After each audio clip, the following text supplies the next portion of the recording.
Assalamualaikum dear viewers and welcome back to my channel that is Biosphere। आज हम start करने वाले हैं सेल ऑर्गेनेलीज। बेसिकली जो सेल वॉल है, प्लाज्मा मेम्ब्रेन और फिर सेल के अंदर जितने भी ऑर्गेनेलीज है वो सारे। So let's start from cell wall। Cell wall was discovered by Robert Hooke in 1665 earlier than the protoplast। यहाँ पे एक वर्ड लिखा है protoplast।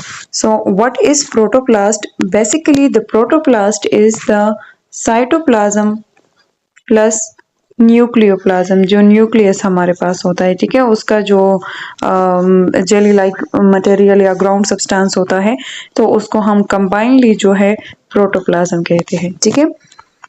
अच्छा, next is it is the outer most boundary of plant cells, यानी कि plant cells में जो है ये सबसे बाहर आउटर मोस्ट बाउंड्री होंगी, which is secreted by protoplasm of the cell, ठीक है, और बनाएगा इसको कौन? Protoplasm of the cell. Its thickness varies in different cells of the plants, यानी डिपेंड करता है, जो ज्यादा हार्ड या ज्यादा एडवांस प्लांट्स है तो उसमें इसकी थिकनेस ज़्यादा होगी, जबकि जो सॉफ्ट प्लांट्स है या जो लोअर प्लांट्स है तो इसमें उसकी थिकनेस जो है वो कम हो। और ये जो बात लिखी है इसमें कि प्लांट्स में जो है ये आउटर मोस्ट बाउंड्री है, तो ये इसलिए कि एनिमल सेल्स में हमारे पास सेल वॉल नहीं होता, एब्सेंट होता है, ठीक है, जबकि प्लांट सेल्स में जो है आउटर मोस्ट बाउंड्री सेल की जो है वो सेल वॉल ही होता है। एनिमल सेल्स में आउटर मोस्ट बाउंड्री जो है वो प्लाज्मा मेम्ब्रेन या सेल मेम्ब्रेन होता है, जबकि प्लांट्स में आउटर मोस्ट सेल वॉल होता है और फिर उसके अंदर जो है फिर प्लाज्मा मेम्ब्रेन आती है। सो इस सेंटेंस का ये मतलब है। ओके, अगर हम नेक्स्ट पैरा को देख ले तो उसमें लिखा है कि ईच सेल वेदर आइसोलेटेड और occurring in tissue has its own cell wall.